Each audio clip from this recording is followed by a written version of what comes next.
vì có Giêsu. Trong bao gian nguy, Chúa vẫn ở cạnh con. Khó nguy lo buồn hoặc khi bất an, Ngài hằng bên con hoài.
Vâng, kính quý vị kính quý ngày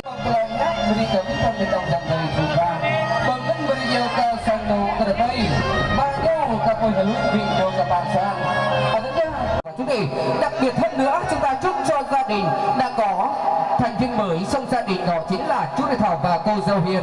Vì bắt tổ chức của chúng tôi không để quý vị phải chờ đợi lâu hơn nữa, xin được màn phép buổi lễ thành hôn của chú rể Dương Lan Hồng.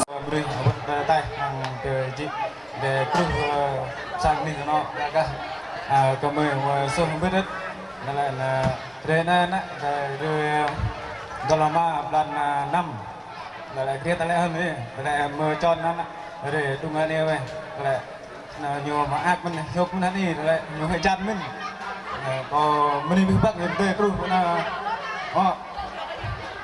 được là hẹp tại tôi vậy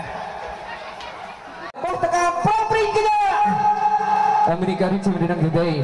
Adanya benda kita sudah make kalau ingat ke ayat lah. Jangan kejap berira, jangan kejap ke benda nhiều hơn. Adanya kita sudah make lâu ke sana terpai ke nhiều ke bang kalau ingat. Adanya tapi lời ốc kalau ya pelanggan ke sana terkait dengan.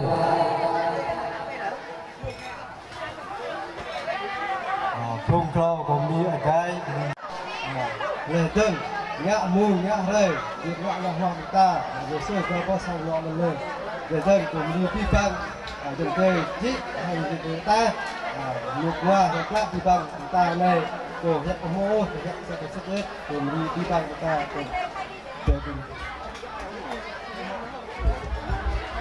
Vang rất nhiều. Lấy cô sang đó cái nhiêu, tiếng rất là lớn. Tất nhiên tôi apa rira ni, chẳng cả chắc kan ada rồi, chẳng cái chấp tới mình này cái nhiêu, chẳng cái chấp cái rira kia. Quay chưa. Gia đình chúng ta sẽ có ly chiến để ý nghĩa trong ngày hôm nay và xin mời tất cả quý vị chúng ta cùng thú vị anh các thân thương của mình để cùng dành cho gia đình chúng ta một tràng pháo tay thật đông nhiệt chào mừng.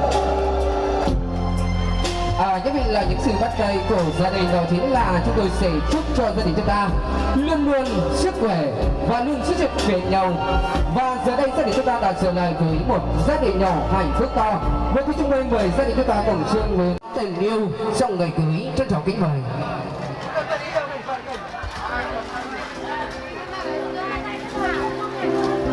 Quý vị khách quý, giây phút lãng mạn đặc biệt trong ngày đêm hôm nay không đang được sự chính phép của chính quyền địa phương tại xã nhà, được sự đồng ý của hai bên gia đình và được sự đồng tình của ban thể. Gia đình chúng tôi đã chọn ấn định ngày 25 tháng 6 năm 2022 và tức là ngày công đường hạnh phúc. Và quý vị khách quý, bánh này là bản nghĩa gắn tình và tấm lòng sắc son giữa ta với mình. Bánh này cũng đã cắt ra sáng như trăng sáng cho ta với mình. Từ đây từ ban trẻ của chúng ta mãi mãi sợ đời gửi dâu xin chúc mừng cho người thứ đệ.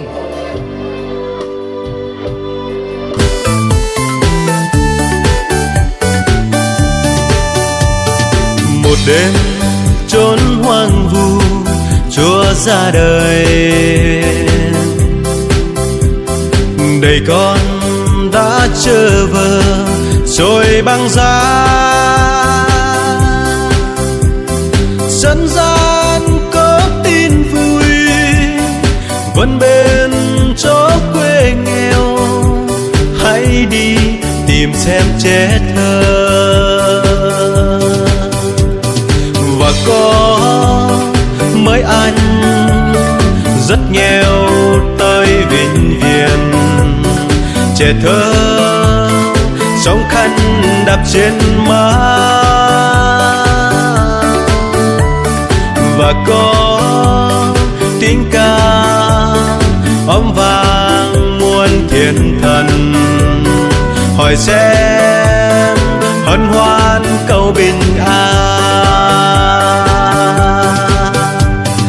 Một đêm Chúa sinh ra, đêm kỳ lạ, và câu gió thân cây ngàn cơn gió. Đêm khuya giữa cánh đồng, xa mời giữa đêm dài, ánh sao bình an đã về. Và có mới anh rất nghèo tới bệnh viện, trẻ thơ trong khăn đạp trên má. Và có tiếng ca âm vang muôn thiên thần, hỏi sẽ hân hoan cầu bình an.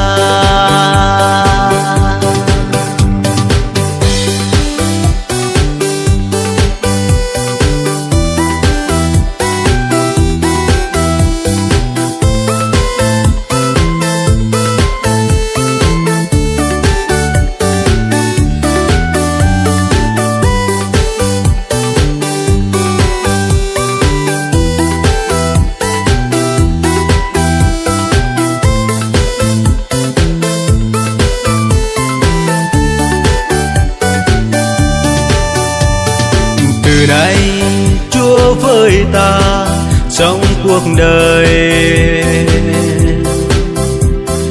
cùng nhau bước thăm thân đường dương thế.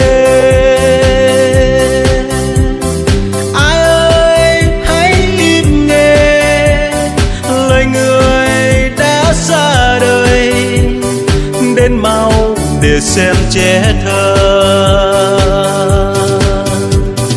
Và có mới anh rất nghèo tới bệnh viện, trẻ thơ trong khăn đạp trên má.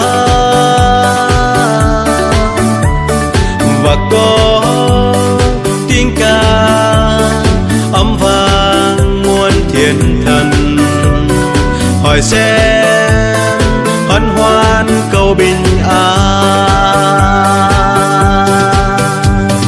Và có mới anh rất nghèo tới bệnh viện, trẻ thơ trong khăn đạp trên má. Và có tiếng ca âm vang muôn thiên thần, hỏi sẽ hân hoan cầu bình an.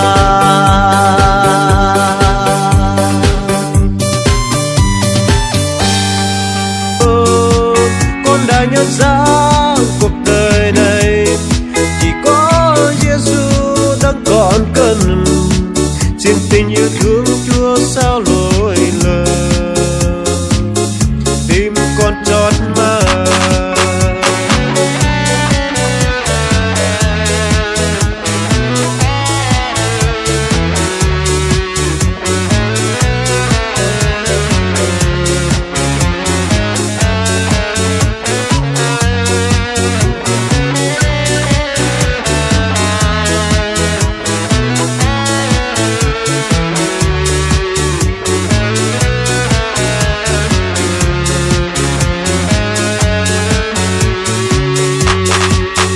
Thời gian trôi qua nhanh tựa như giấc mơ, biết bao yêu thương phai nhòa, vì con đã cất hết tình ngày vào đầy hư ảo.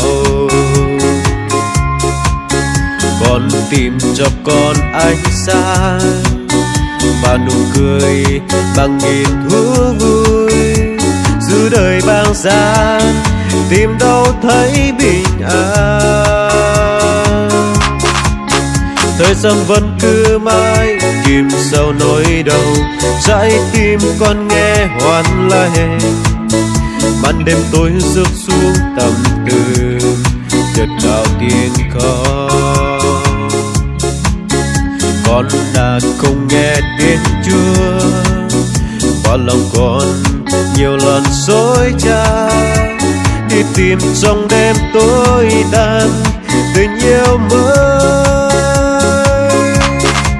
Con đã nhận ra cuộc đời này chẳng nghĩ chi niết thiếu vàng ngày, nhưng cuộc đời trong tay Cha, nguồn sống mãi luôn tràn thuốc tâm hồn. được rằng cuộc đời này chỉ có Giêsu đang còn cần. Trên tình yêu thương Chúa sao lỗi